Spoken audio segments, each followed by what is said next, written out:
Hey everybody, welcome back to Blackmagic Craft. In this video, I have a fun new dungeon terrain thing for you to make. These simple stacking blocks and stairs can be used in a ton of different ways to make three-dimensional dungeons. I think I found a very good balance between reasonably easy and efficient to make, practical to actually use, and still looking good. Let's make some. So these blocks I made are 2 inches wide, and I used 2-inch thick XPS foam to make them. Now, if you can't find this thickness foam in person, you can order it from the link in my description. I cut strips at 1/4 inch, and I cut a whole bunch of them. In order to make the brick design, I grabbed a stack of like 4 of these at a time and used an X-Acto knife to cut the vertical brick lines. I didn't measure this, it's just freehand, which gives some natural variation to the stone sizes and helps to break up the pattern when stacking them later.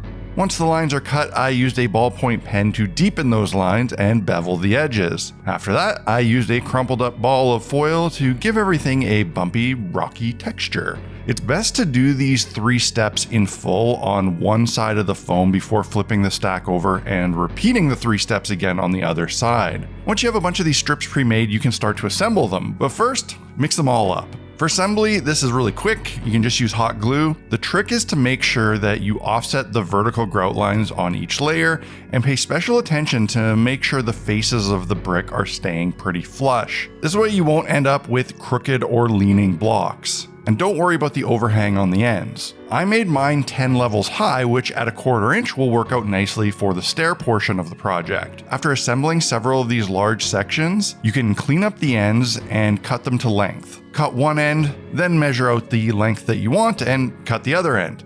And since these foam sections are 2 inches wide, it makes sense to make these lengths in multiples of 2 inches, so like 4-inch ones, 6-inch ones, and 12-inch ones. This way the lengths work out evenly to match the widths of the wall when turned 90 degrees. You'll end up with cut ends that need to have the brickwork completed as well as the top faces.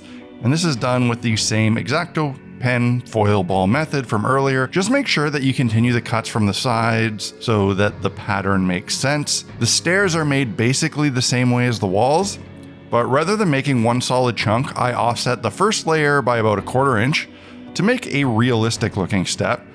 But to accommodate miniature playability, every second layer was offset by 1¼ inches. This is large enough for a 32mm based mini to stand comfortably on the step. I find this to be a good balance between playable steps and realistic looking ones. Again, the back of the stairs can be cut flush to the appropriate length by doing a 90-degree crosscut on the hot wire cutter. Then the exposed surfaces can have the brick pattern carved in and textured.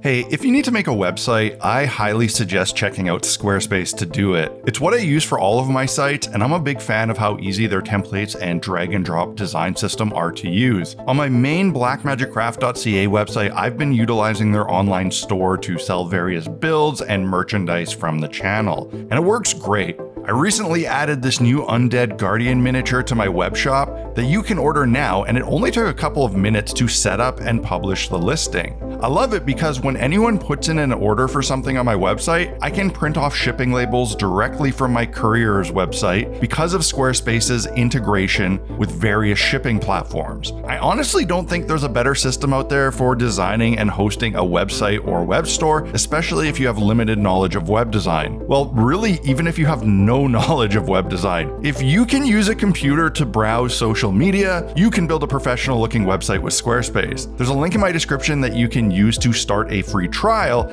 and then save 10% off your first purchase of a website or domain using the code BlackMagicCraft. Thanks to Squarespace for sponsoring this video. Now back to the build. In my experience, the biggest problem with making terrain out of foam blocks is that they are really light and move around too easily on the table when in use, making them feel flimsy. I like to weigh them down. In the past, I've used screws, bolts, nuts, and I think even marbles to do this, but this time I decided to try fishing lure weights. Since they're pretty cheap, and if you buy worm sinkers, they have this great tapered cone shape, that is easy to embed into the bottom of the foam. I just used a pencil to poke a hole in the bottom of the walls and then force the weights into place. They fit very snug and didn't require any glue. Just a couple of these weights gives the walls a completely different feeling and makes them stand nice and secure and balanced. They are worth every penny. I brushed on my black paint and Mod Podge mix. Since there's a lot of deep grooves, airbrushing on primer wouldn't get into all of those. It's a lot easier to force some of this mixture into the deep crevices if you use a damp brush. It's super important though that you take the time and effort to make sure you don't have any globs of black primer dripping as it dries. Go back from time to time and brush over the areas you've already covered just to smooth out any excess before it dries. I did use an airbrush to paint these, but this was just for efficiency. I've done a lot of my recent projects, like my giant tower, only using craft paint and a makeup brush, and honestly, that method looks just as good. For me, it's just a matter of what I feel like doing that day. Sometimes brushing by hand is a simpler way to go, and sometimes airbrushing just seems less annoying. But I want to stress that it really doesn't matter, and you certainly don't need to do projects like this with an airbrush. Even when I airbrush terrain, I feel like it always needs a final pass with a dry brush of some light gray or off-white to bring out all the texture and takes down the gloss you get when airbrushing on acrylic inks. Of course, these are meant to go into a dank dungeon, so a brownish black and a green wash all over never hurts. You can do this with a simple homemade acrylic ink wash, but I prefer to use oils.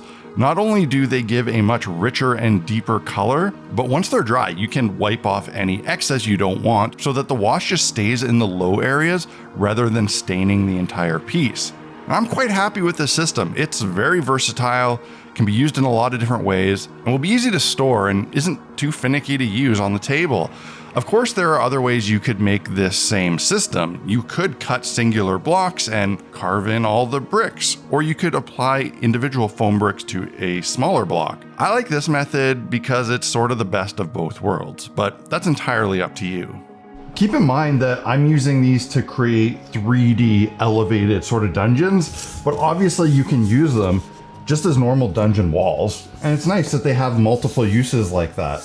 I sure hope you enjoyed this project and this video. If you did, do all the things: like the video, comment on the video, share the video, subscribe to the channel, hit up blackmagiccraft.ca to buy some merch. Like I said, I got this cool new Undead Guardian mini. It is the first in the series of Black Magic Craft miniatures made in collaboration with Westphalia. They're hand-cast resin, sculpted by a legend. I really love this model. Yeah, go to the website, grab one for yourself. Another really big way you can help out this channel is by supporting it on Patreon, and I would love to see you there. Until next time, cheers.